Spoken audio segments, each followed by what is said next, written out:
when you can't do anything, and you're all alone, it's hard. She feels like there's somebody out there who cares about her, and everybody wants to be cared for. There doesn't seem to be sufficient recognition that the wave of aging is already engulfing us. We try to have all the resources available to us to help meet their needs. It's not just the services that I was, able to benefit from. It was just her compassion. With $1 more, we could make another visit to a nursing home or assisted living facility and check on the residents. When I was originally signing up for the visitor program, I was looking at what I could be doing for others. She's done a lot, even though Bob may not exactly comprehend. To see that love when I visit both of them has been a real blessing. Since 1973, the Council on Aging has been striving to meet the needs of a diverse population of aging adults and their families throughout Orange County.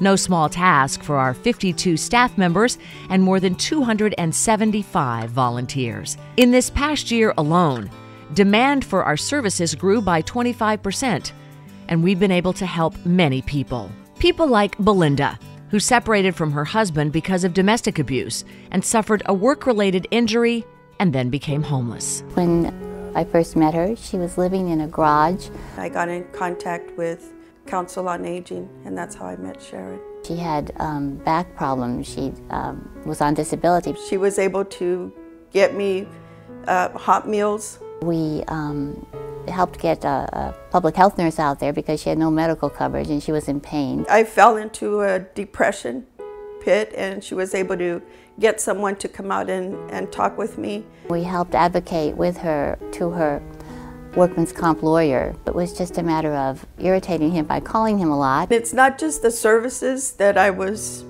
able to benefit from. It was just her compassion. Such a beautiful person. We really supported her through all of that. She does have a special place in my heart also. I love Sharon. She's a good woman. For Ralph Perry, the driving factor for becoming involved in the Friendly Visitor program was his desire to simply give back to the community. I'm the type of person, I like to take care of somebody. And so he gave me somebody to take care of. Ralph and Eugene shared a common interest in history. He had plenty of stories about World War II. He was part of the aircraft unit that was the support unit for the Enola Gay B-29 bomber. Ralph learned a lot from Eugene, including a lesson on growing older. He told me one time, he says, getting old is tough, that he wouldn't wish that on anybody. Ralph's toughest visit with Eugene occurred in the hospital. It was their last time together. I kind of stroked his hair a little bit and said, "Hi, Eugene," and then I kind of held his hand and we just talked briefly, and then I basically, told him I loved him, and then I backed up and said goodbye. And the experience was something I'm going to treasure for the rest of my life. For some clients, it takes a team approach to reach our goal of preserving and enhancing the financial dignity, independence, health, and safety of disabled and older adults.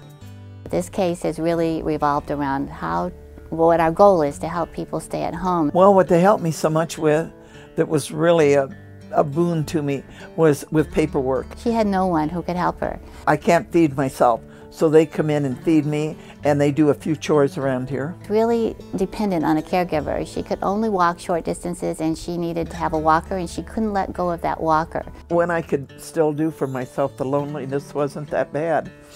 But when you can't do anything, and you're all alone, it's hard. She is determined to remain there and be independent, and I think the services that have been brought to her have made her more confident that she can. I'm one of these feisty old ladies, I just wouldn't give up. I'm going to be her friend for life, and she's not going to let go of me, and I'm not going to let go of her. With the essential services in place, Virginia just needed a friend. They call it the Friendly Visitor, and this lady has just been marvelous. Visiting her has made her feel like there's more people out there. I lost my husband young. I've been alone a long time.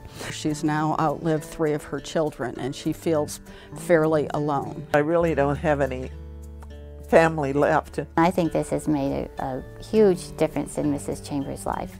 To have a friend who really cares about her.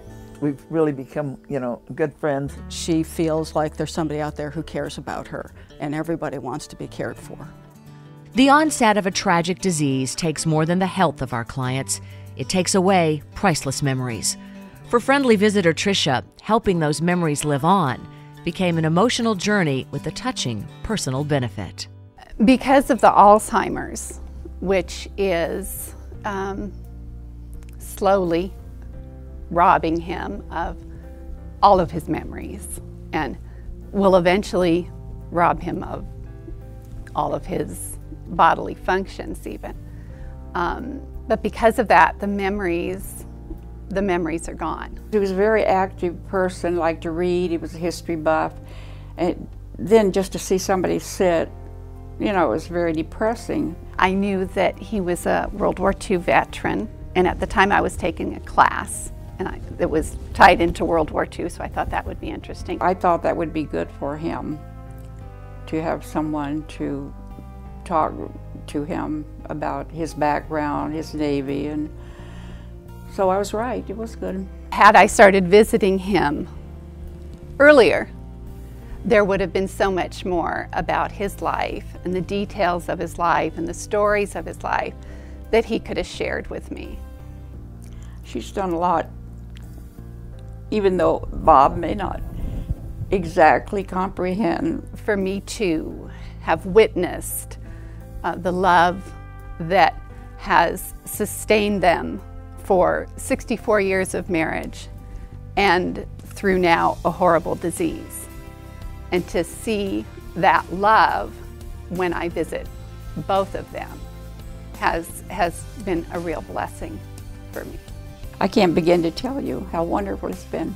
For Council on Aging CEO Cheryl Moronk, the task of meeting the growing need is daunting.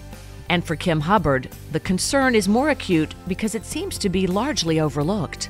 Currently, we're serving about 75,000 people a year, and we project that within the next 5 years, we'll need to double our capacity to serve at least twice that number of people because of the large numbers of people who are aging in our community. There doesn't seem to be sufficient recognition that the wave of aging is already engulfing us. Cheryl explains the power of having $1 more to meet the needs of our aging population. With $1 more, we could put another smile on the face of a lonely senior who needs a visitor.